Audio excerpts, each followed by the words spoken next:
Apple, Microsoft, Amazon, Google Alphabet, Tesla, United Health Group, Johnson & Johnson, Berkshire Hathaway, Nvidia, Exxon, Visa, and the list goes on. Dawkins told the crowd they should ridicule religious people. Let me quote him. He says, "Mock them, ridicule them in public. Their beliefs are insane, therefore they should be ridiculed with contempt." Years in the future, this may serve as a reminder, like a verbal time capsule. Audio treasure meant for the minds that denied in the past, ignoring the signs every time that we ask you to listen. You dismissed us consistently, and now you're living out prophecy. First-hand witness to the times and the miseries. No denying all the signs and conspiracies. We poured our hearts out and urged you to listen, implored you to think, to make the right decision. Laughing aside, you just played the devil's advocate. Every time you heard the truth, you turned the opposite. Rejected anything that stood against your politics. Convinced yourself that you were good by thinking positive. Always the optimist, are you still confident that ignorance is bliss during the apocalypse? Smack dab in the middle of the storyline, slap in your face, shift in your paradigm, switching your mind for the memories you blocked out. Information that you knew was true but locked out. Conversations that you wish could be repeated. Warning calls that you wish you would've heeded. Thought all those Christians were living in denial, but now you do anything to understand the Bible. Every day triggers old memories, reminders. Remaining remnants remembered by survivors. Pieced together from the fragments of a quagmire. Lost souls gathered hungry around a campfire. Brought together through the calmer recollections. Torn apart by the warnings that they questioned. Looking back, they knew this day was unavoidable. They hated God, embracing sin whenever possible. Gave control to everything they knew was evil. Sold their souls and now they're living like medieval. A whole world without laws or morality. Living in poverty and running from reality. A tattered picture of missed opportunities. All the what ifs and lost possibilities. Cities burn like a giant crematorium. Mountaintops collapse like an accordion. Wars are rumbling, governments crumbling. Storm clouds gathering round, hear the thundering. Smack dab in the middle of the storyline, slap in your face, shift in your paradigm, switching your mind for the memories you blocked out. Information that you knew was true but locked out. Conversations that you wish could be repeated. Warning calls that you wish you would've heeded. Thought all those Christians were living in denial, but now you do anything to understand the Bible. Anarchy reigns in the streets, in the alleyways. No escape from the pain in the end of days. Left alone with no internet or telephone. Cities are graveyards, crumbling catacombs. Apocalyptic wickedness and pestilence. Epidemics and afflictions, malevolence. No protection, no government or military. Just infections and really full cemeteries. Catastrophes on another level biblical. Miserable when the locust swarm is visible. Turn and run from the state, you knew the outcome. Acting dumb and ignorant and asking how come. A social justice warrior with your politics. Emotional, convince yourself with willing ignorance. Way too late, no excuse could ever save face. And now you're living in a world without a safe space. Smack dab in the middle of the storyline, slap in your face, shift in your paradigm, switching your mind for the memories you blocked out. Information that you knew was true but locked out.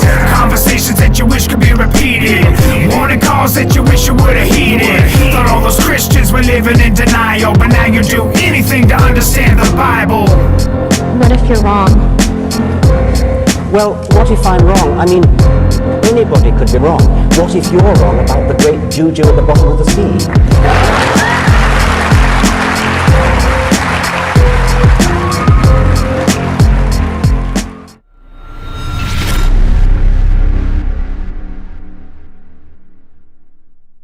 This company quite literally owns the world. In just 5 years, BlackRock went from being worth $5 million to over $8 billion.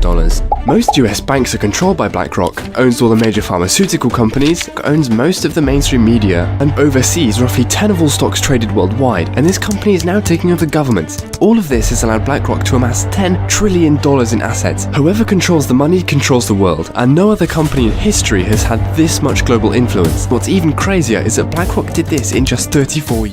You wake up to the sound of the alarm on your iPhone, and annoyed that you couldn't get more sleep, you grudgingly unlock your phone to see what's going on in the world, and there's an email from Amazon telling you that your package has been delivered. So you force yourself out of bed to get the package, and it's some Johnson & Johnson medicine you ordered the night before. The wonders of overnight shipping, you think to yourself. You glance across the room to see the clock. It's 8 a.m. and you have to be at work by 9. Flustered, you open your Microsoft computer to answer some work emails before getting dressed. There's no time to cook breakfast, so you'll just grab something at McDonald's on your way to work.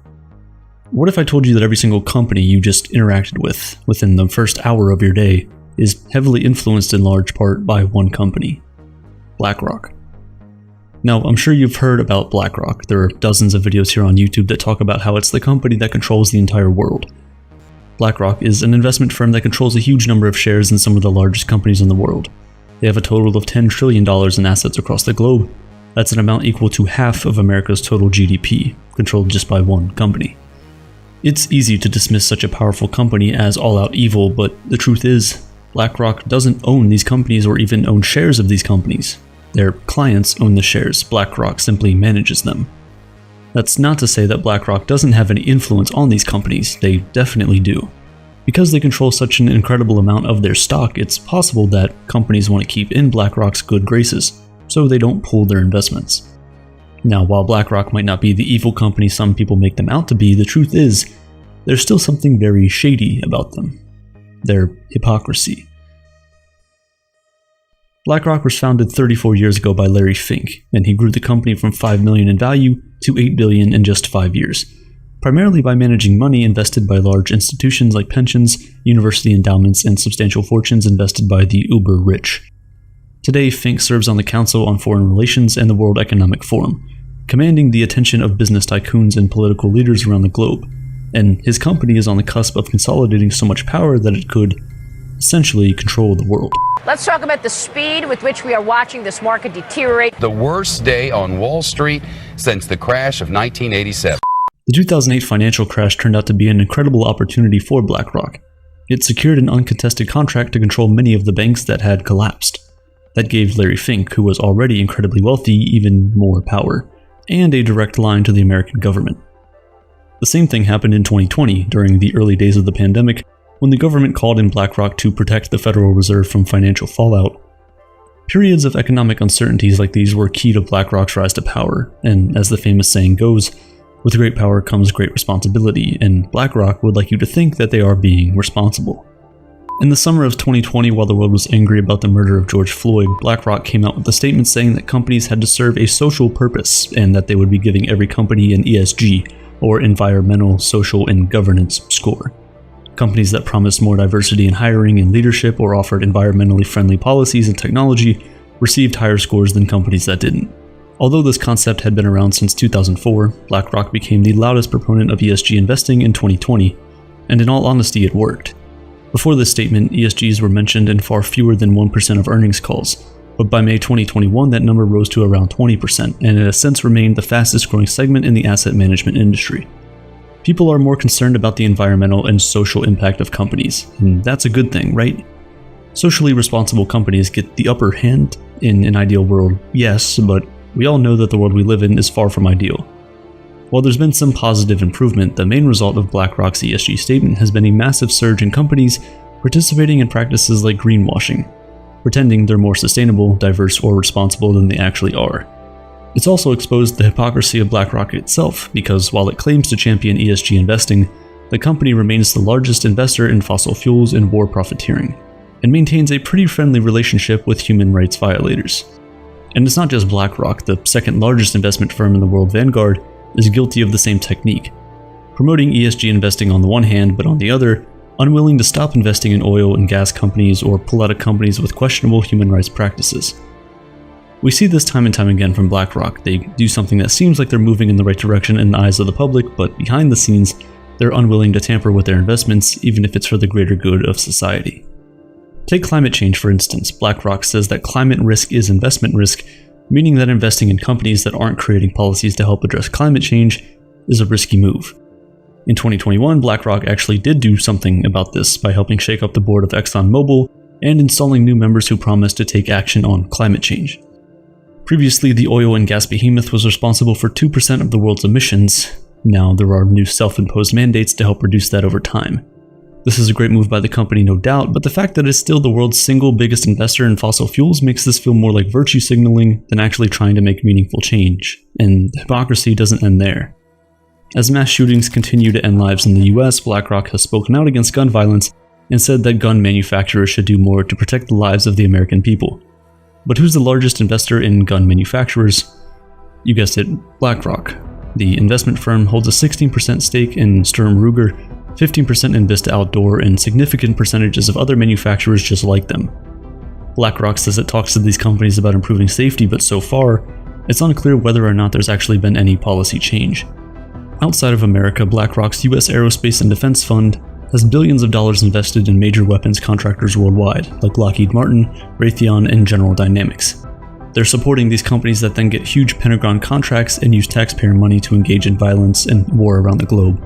Often, these weapons are supplied to foreign governments in the name of peace, like Saudi Arabia, which received weapons from the US government and used them to indiscriminately attack civilians in Yemen during years of civil war. Funding this spread of war and an increase in nuclear weapons shows that BlackRock constantly skirts its own commitment to human rights. So does its engagement with authoritarian governments. BlackRock is officially the first global asset manager to have access to China's mutual fund, leaving critics wondering, what did Fink promise Chinese President Xi Jinping to allow him to access the Chinese Communist Party's fund?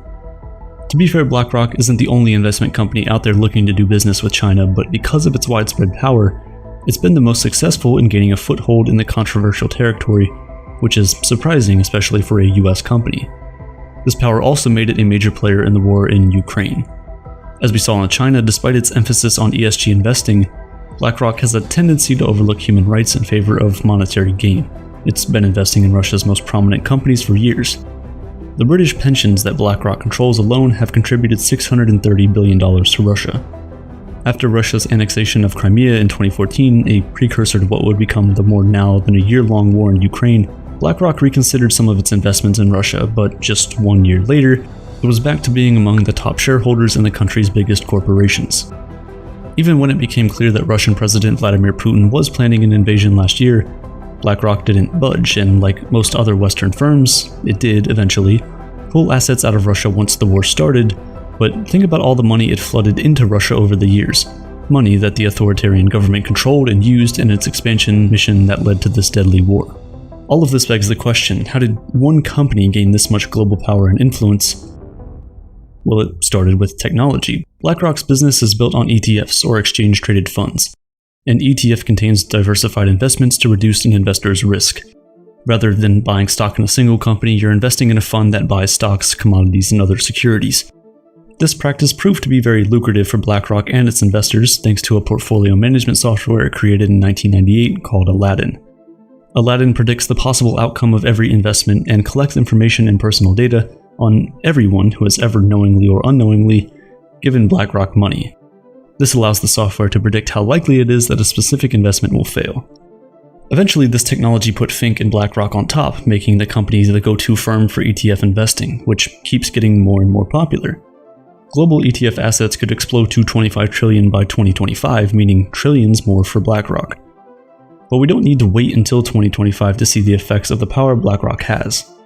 Right now, BlackRock oversees assets worth 10% of the entire world economy. Companies like Fox, Comcast, and Disney have to consult with BlackRock before they make major moves, since it has such a large share of their ownership.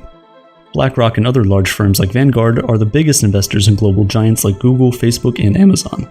This level of ownership creates an anti-competitive environment. You feel this in the prices of airline tickets. BlackRock and Vanguard are among the 5 largest shareholders of the 3 biggest airline operators, which means that there's very little incentive to lower prices in order to compete with each other. This level of ownership consolidation reduces consumer choice and raises prices, and it also means that eventually a handful of powerful people at these investment firms could wield more power than the executives at the companies they own shares in. Even Jack Bogle, who founded Vanguard, says that this kind of ownership concentration is bad. Too much money in the hands of too few will not work out well for the global economy. There are solutions that governments could put in place to stop these companies from gathering too much influence. Things like not allowing funds and ETFs to vote as shareholders in companies, or creating ownership caps that would dictate how much of a company can be owned by a single entity. The laws can be passed limiting how much influence an investment firm can have in the companies they're invested in, even if that influence is intended to be benevolent, like with the ESG. But how soon could any of this happen? Because BlackRock and Vanguard are less than a decade away from managing $20 trillion in assets. That would upend the asset management industry and intensify the already staggering ownership consolidation of the world's largest companies, sending prices through the roof. One of the biggest problems with this system of business is that the more money BlackRock manages, the lower its fees for investors, so we end up in this cycle where the best way to invest our money today creates a potentially catastrophic environment for our money and our society tomorrow. Unfortunately, most people don't have the luxury of looking that far ahead. What looks good in the short term is all that matters, and that is how BlackRock thrives. It hopes you'll overlook its hypocrisy around the environment, diversity, and human rights because it puts out statements about being a responsible company. Its future hinges on its investors not caring about these things. The problem is that many of its investors don't even know they're investors. They're simply part of a pension fund or an endowment that BlackRock manages. There are smaller funds that do support ESG investing without conflicts of interest, and there are options like managing our own shares that help us avoid the moral pitfalls of large companies like BlackRock. But much like how most of us couldn't live without Amazon's next day delivery for our last minute essentials, using these large flawed companies is just easier. Over the past decade, the public has become more and more critical of what massive companies do and say. As that magnifying glass emerged, BlackRock made sure that its messaging about making the world a better place was heard and publicized. BlackRock's hypocrisy won't end. Its public image versus private actions will most likely always conflict with one another, but as consumers and investors, it's our responsibility to know what's happening. Taking them at their word is the easier option, but that's exactly what BlackRock is betting you'll do. That's how they've gotten this far. They don't want to be in the news. They don't want people to talk about them. They don't want to be anywhere on the radar. Why not? I don't know, but I suspect it's probably because it's easier to do things when people aren't thinking about it. All of these financial institutions, they buy politicians. You can take this big ton of money, and then you can start to buy people. I work for a company called BlackRock. Meet Serge Varley, a recruiter at BlackRock. Let me tell you, it's not through who's the president. It's who's controlling the wallet. It's and who's that? The hedge funds, BlackRock, the banks. These guys run campaign financing. Yep, you can buy your candidates. Obviously, we have the system in place. First, there's the senators, and these guys are cheap. You got 10 grand, you can buy a senator. I can give you 500K right now, no questions asked. Yeah. I did it to be done. Does like everybody do that? Does BlackRock do that? It doesn't matter who wins. You're so good. They're my pocket. Here's Serge Varley on how good war is for BlackRock's business. Do you have any thoughts on the Ukraine-Russia war? Yeah, I mean, I do have thoughts. What are they? Ukraine is good for business. You know that, right? I'll give an example. Russia blows up Ukraine's grain silos. Price of wheat's gonna go mad up. Ukrainian economy is tied very largely to the wheat market, global wheat market. Prices of bread, literally everything it goes up and down. This is fantastic if you're trading. Volatility creates opportunity to make profit. War is real good for business. It's exciting when goes wrong, right? BlackRock manages 20 trillion. It's incomprehensible numbers. BlackRock Serge Varley says all of this is above a normal person's understanding. You're like an undercover reporter. I don't know. Normal people don't give a shit. This is beyond them. The whole thing of like domination from a concept is just so interesting.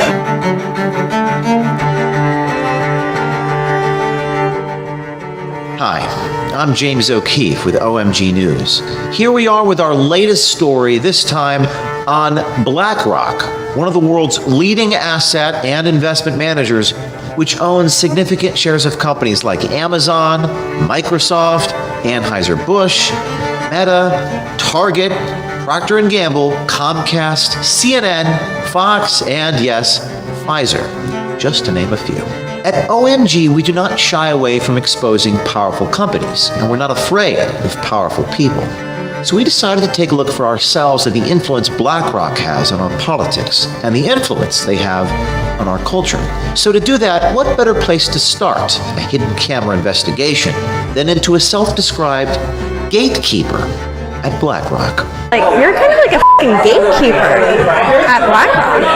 Yeah, I am. I decide people's fates. Every fucking day, I literally decide how somebody's life is going to be shaped. That's so powerful. I love it. Yeah, it's I don't know, the whole thing of like domination from a concept is it's so interesting. Introducing Serge Varley, whose LinkedIn says he's worked for Morgan Stanley, Citadel, and now as a recruiter at BlackRock. I work for a company called BlackRock. I'm not actually a finance guy.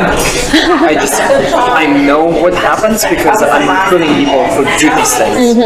I'm the person who headhunts people from other firms. So I would approach you and be like, hey, this is a good reason why you should come work for us.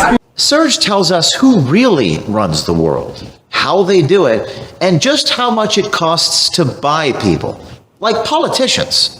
Let me tell you, it's not who's the president. It's who's controlling the wallet. And who's that? The hedge funds, BlackRock, the banks. These guys run campaign financing. Yep, you can buy your candidates. How so? All of these financial institutions, they buy politicians. How do they run the world? You acquire stuff. You diversify, you acquire, you keep acquiring, you spend whatever you make in acquiring more.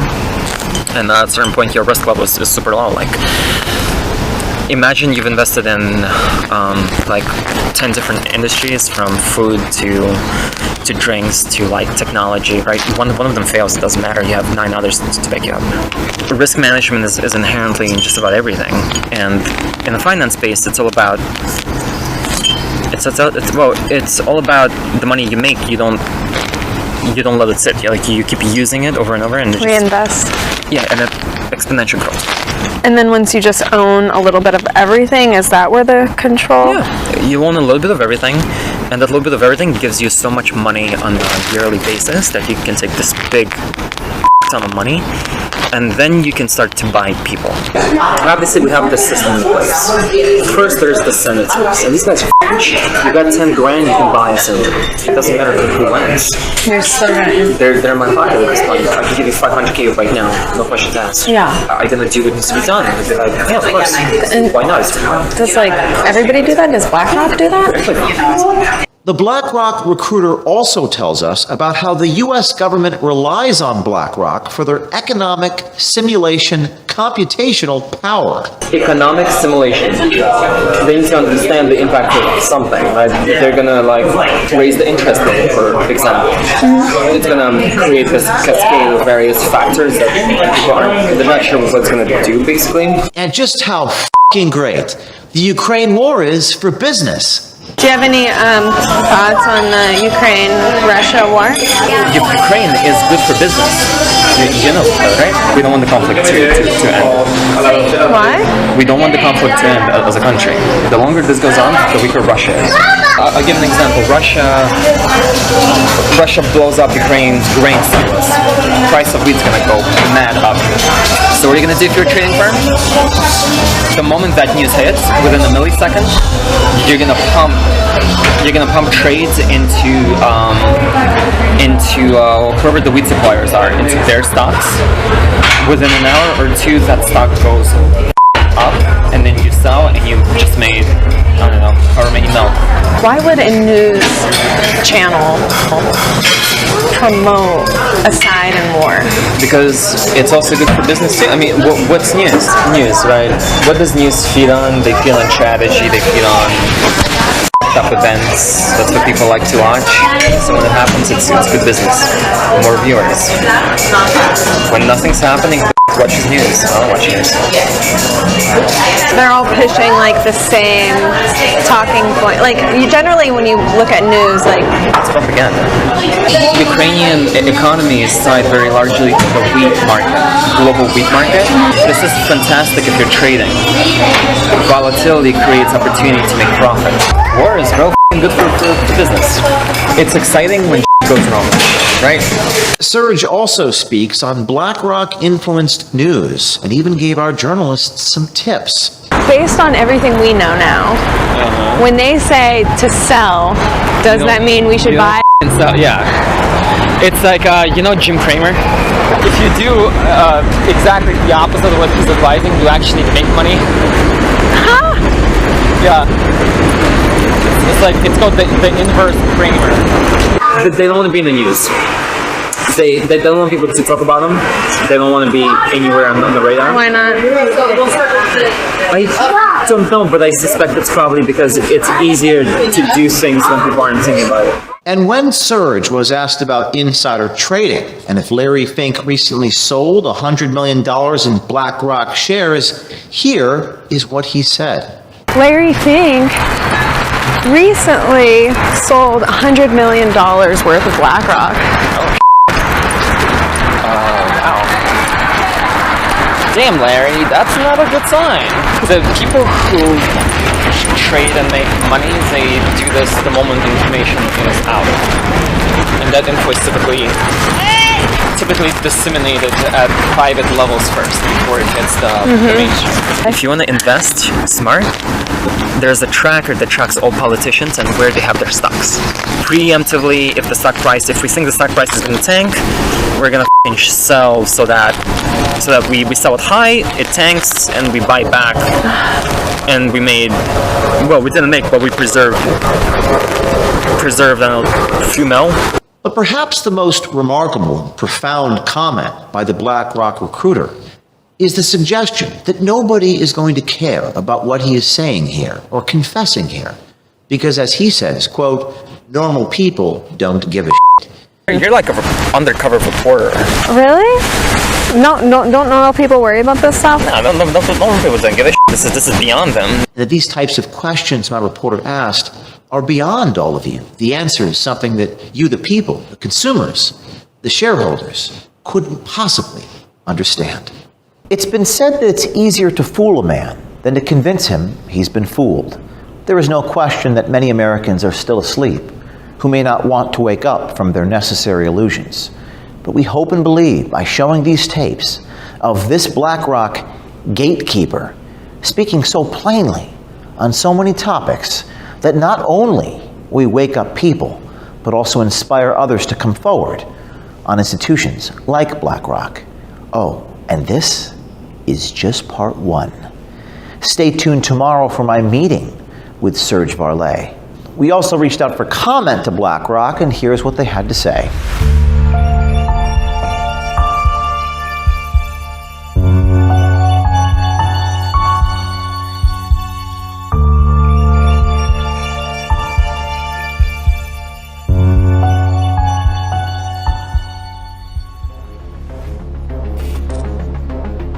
Hey there.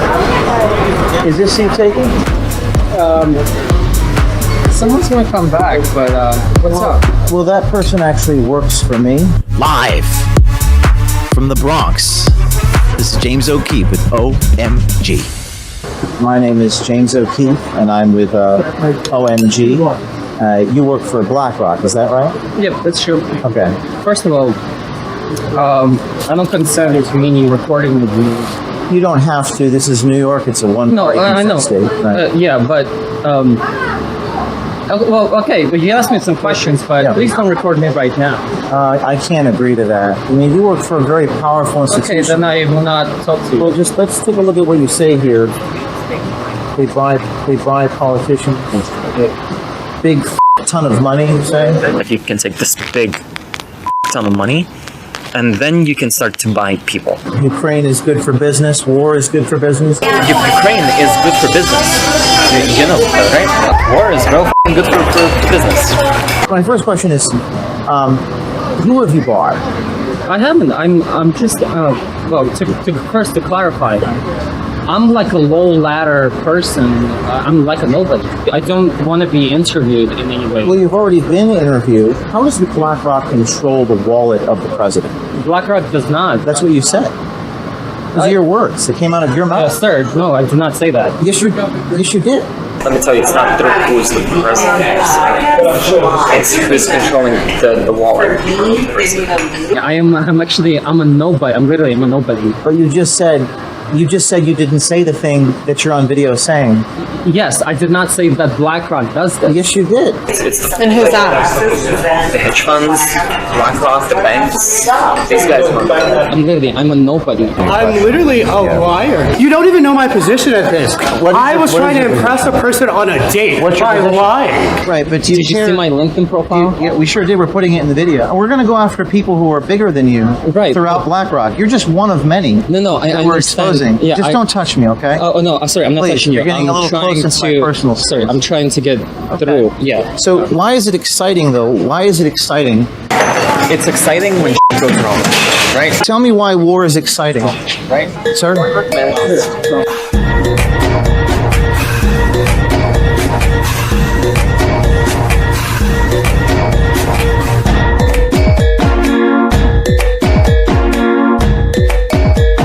Where are you going? I'm going there. You're walking into the police station? Would you like to follow me? I'll stand right here. No, come on. You want me to follow you into the police station? Yes. What are you going to do with the police? What are you going to say to the police? I'm going to ask them to make you stop following me. I have no expertise in anything that you're asking me. Okay, what is your expertise? Just recruiting people, that's it. And where do you work? Okay. Where is he? Where is he going? He's going into the police station? He literally walked from the restaurant into the police station. Who are they going to arrest? Maybe him. Maybe they're going to arrest him. He's handed himself into the NYPD, folks. James O'Keefe here, standing here in the Bronx, New York, at the corner of Kingsbridge Avenue and 236th Street. I'm standing outside the precinct. The BlackRock executive is inside the 50th precinct, talking to the police about my presence here on the streets of New York with a microphone and cameras, asking him questions about what he said regarding the Ukraine war, buying politicians, recruiting people to work at BlackRock, an institution that manages $10, $20 trillion. In his words, I wanted to ask him what he meant by that. He told me that he's a low-level guy, that he just recruits people at BlackRock. He also denied saying the things that he said. He denied using the words that he used, suggested I was taking him out of context. I asked him what he meant by that. When he walked into the police station, the police kind of gave their shoulders a shrug, like, oh, it's journalists? Live from the Bronx. This is James O'Keefe with OMG.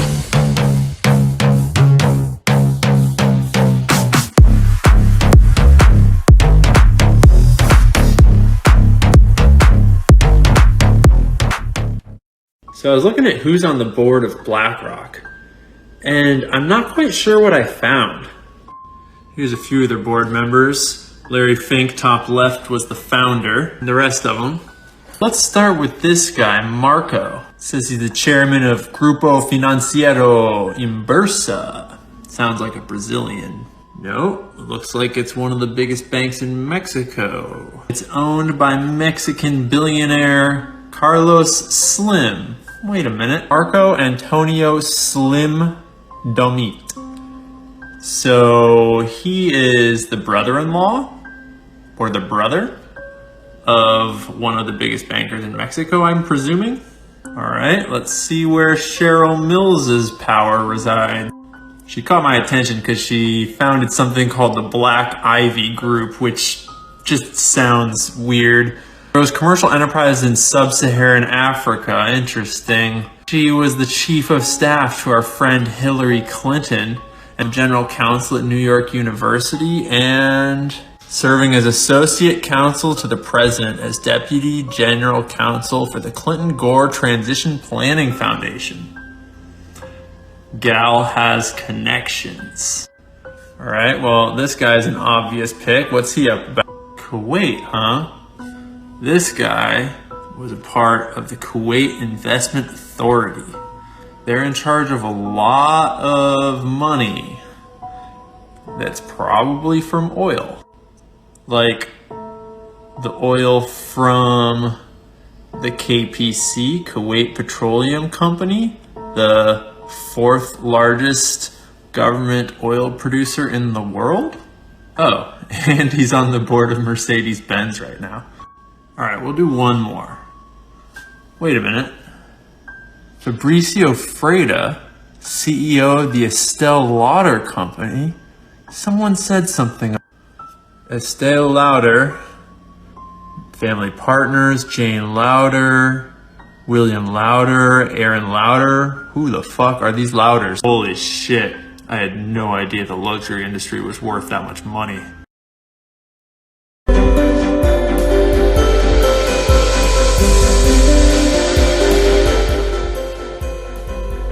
Alright, hello all. Welcome to this short portion of the video where I'm going to show you a little bit about companies that everyone should know about. The first ones I'm going to bring up belong to a group called Quilters PLC. I will show you a little bit more about that in a second and why I'm bringing those up. One of those companies in there is Bank of America. So I'm going to pull up my other screen here so that you can see exactly what I'm talking about.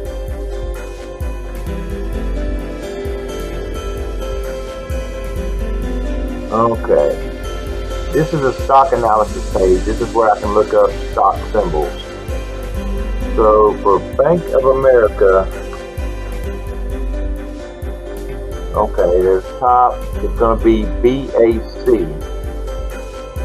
So I'm going to go over here to my other tab I have, which is the holdings channel. It shows everyone who has holdings in that company. I'm going to type in BAC.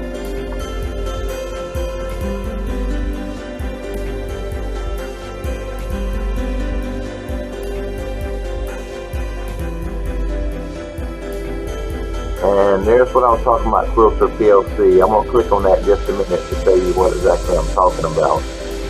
But look who's at the top. Vanguard, Berkshire Hathaway, BlackRock, and State Street. I'm going to click on Quilter PLC. This is what I was talking about, these companies. All of these companies BlackRock is invested in. So basically, BlackRock is invested in through themselves and through other companies. Amazon, Alphabet, Coca-Cola, Apple, you've got Microsoft, JP Morgan Chase, Visa.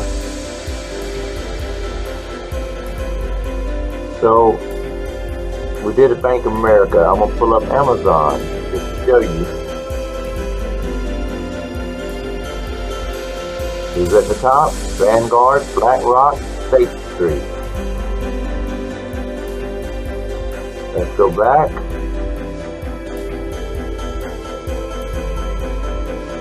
Let's check out old Google Alphabet.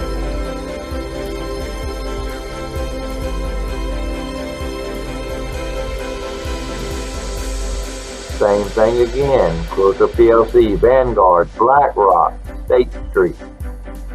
And of course a list of others, but these are the top.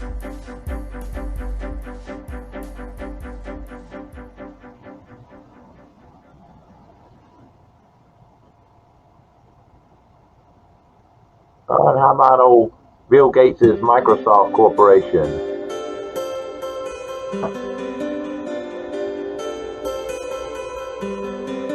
There we are again. Vanguard, BlackRock, State Street.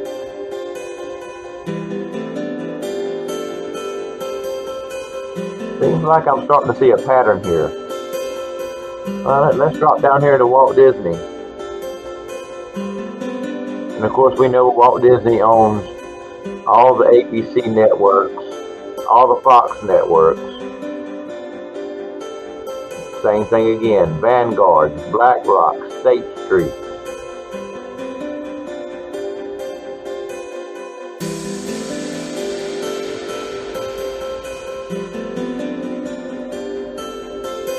I'm sorry, my computer's moving really slow here.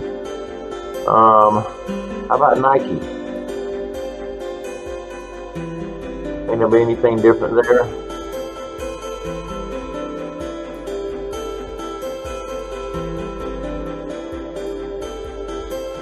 Well, guess what? Vanguard, BlackRock, State Street. There's JP Morgan down there. There's Bank of America down there. And of course, we already know that Bank of America is owned by BlackRock.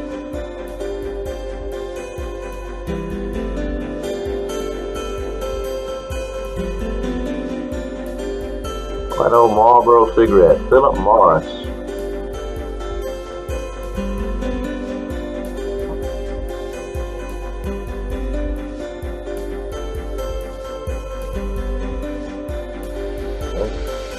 Again, there's Vanguard, there's BlackRock, you got a couple of other ones up here. There's State Street. Let's look into capital. The same companies that has BlackRock and Vanguard have: Microsoft, Pfizer, Caterpillar, Target, Alphabet, JP Morgan. You know, little old buddy Pfizer with the Pfizer vaccine.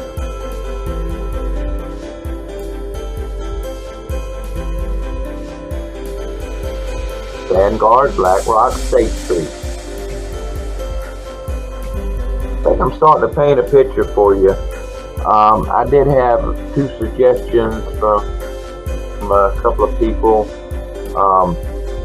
One was from on YouTube from Cindy. She wanted me to look into Capstone Mining. Well, Capstone Mining and Mantos Copper completed a business combination on November 30th, 2021, which resulted in the company being renamed the Capstone Copper. Of course, their shares are still listed on the stock exchange under the symbol CS. So, what I'm going to do, I'm going to type in that symbol CS.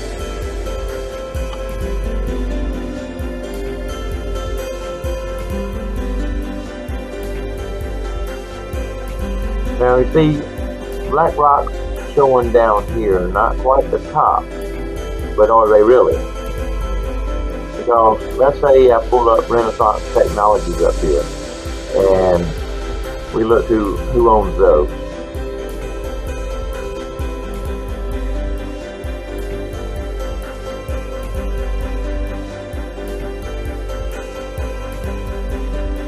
Of course, you're going to have your BlackRock Vanguard groups again: United Health, Amazon, Hershey, Chevron, Pfizer, Kroger.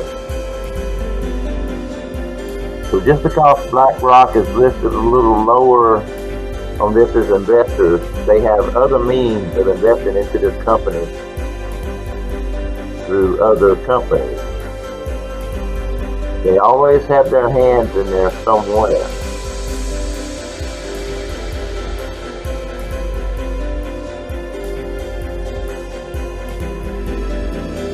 Okay, Lori sent me one on YouTube. Well, let's see what Unilever. UL. Alright, we're going to go back up here. We're going to put in UL. And we're going to see who owns Unilever.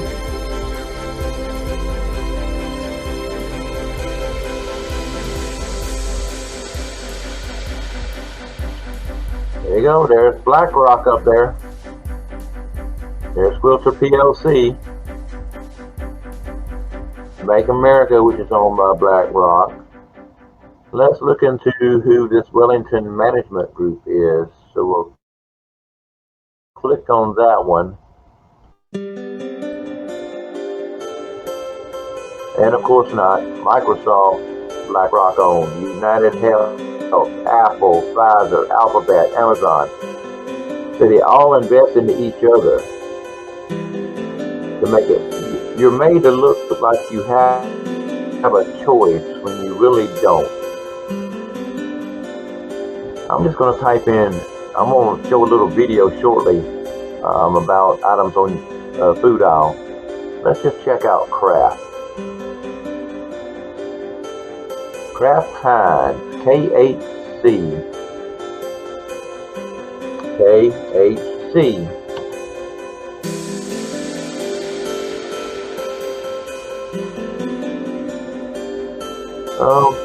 Shouldn't be no surprises. There's Vanguard again, there's BlackRock, there's State Street, there's Berkshire Hathaway, Quilter PLC. You could basically do this all day long and keep coming up with the same basic answer. I hope this is painting a little picture for you of who really owns this world, so that now you might know how they own the world. I'll give you one guess who owns Hidden Valley Ranch. Honestly, the whole sauce aisle was full of surprises. So this game's pretty simple.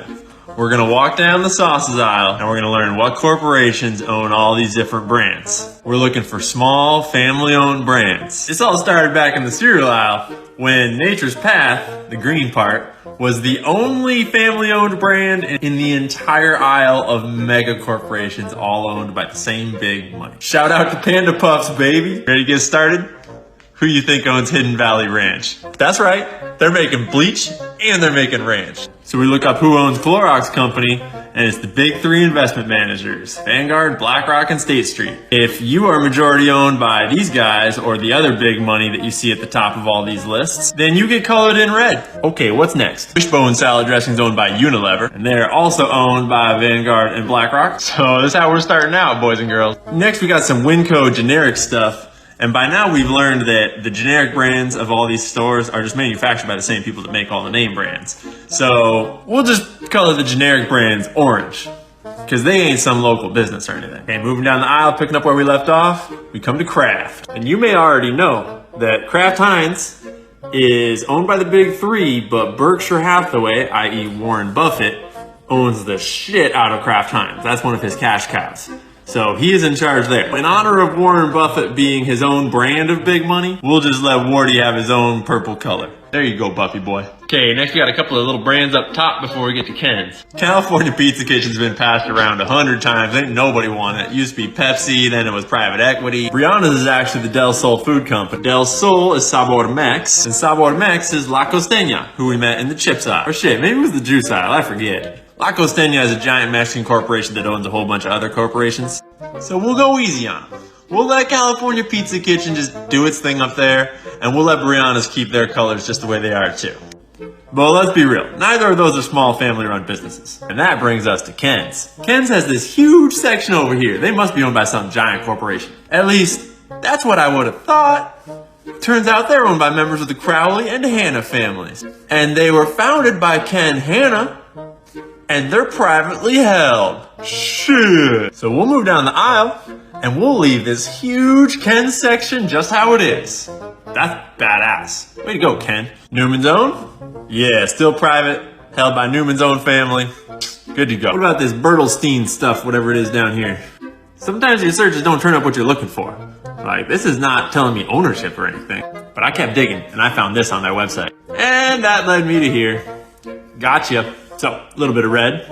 Up top we got Walden's Farms, owned by Panos Brands. Panos owned by HKW. HKW is private equity. And if you think that these guys give a shit about salad dressing, you would be mistaken. So we'll let private equity be kind of bright orange like that. It's not quite the same as the big money. It's their own thing. Oh, stat. Time to talk about Annie's All Natural Organics. You guys know who owns Annie's? About to break some little hearts. Yup. Annie's is owned by General Mills. And we already been knowing about General Mills. We met them back in the cereal aisle. So, sorry Annie's.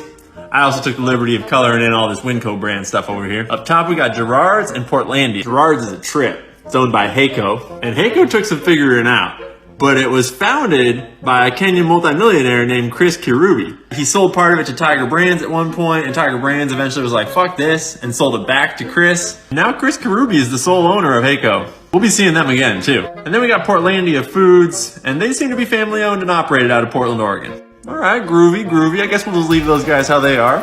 I don't really know about this Chris Heiko guy. Alright, now for the mustard and the mayo, baby. So, Grey Poupon might sound classy, but that's just Kraft Heinz. And we already know that Kraft Heinz is Berkshire Hathaway, so that's purple. French's is owned by McCormick, Spice Company, and McCormick's owned by our same homies. So here, we'll move down the aisle so we get a better view of all this. This is where we left off. I colored in some more of the Kraft Heinz stuff. And you know, upon looking into this mustard up top here, that would be Plochmans, which is also Heiko. I got to thinking maybe this Kenyan guy should get his own purple color too, kind of like Warren Buffett. Because I don't know how much he cares about making any mustard for us. But how about Beaver? Beaver's got a big section. Beaverton Foods, family owned for 4 generations, baby. That's legit. All this mustard up here, all that, family owned. Rest is pretty easy. Best Foods mayonnaise is Unilever. Miracle Whip is Kraft Heinz.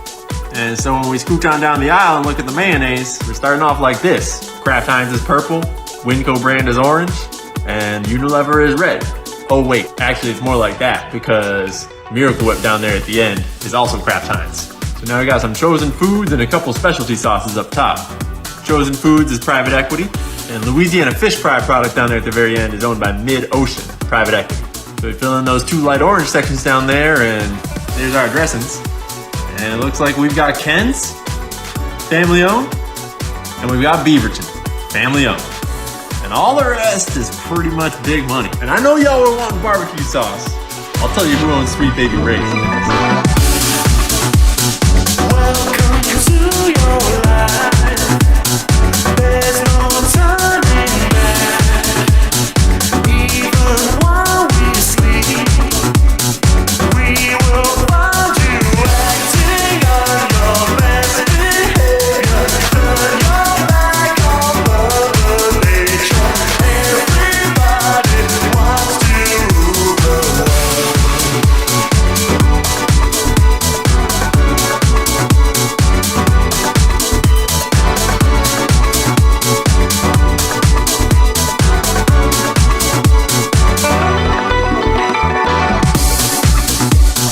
It's my own design. It's my own remorse. Help me to decide. Help me make the most of freedom and of pleasure. Nothing ever lasts forever. Everybody wants to rule the world. There's a room where the light won't find you. Holding hands while the walls come tumbling down.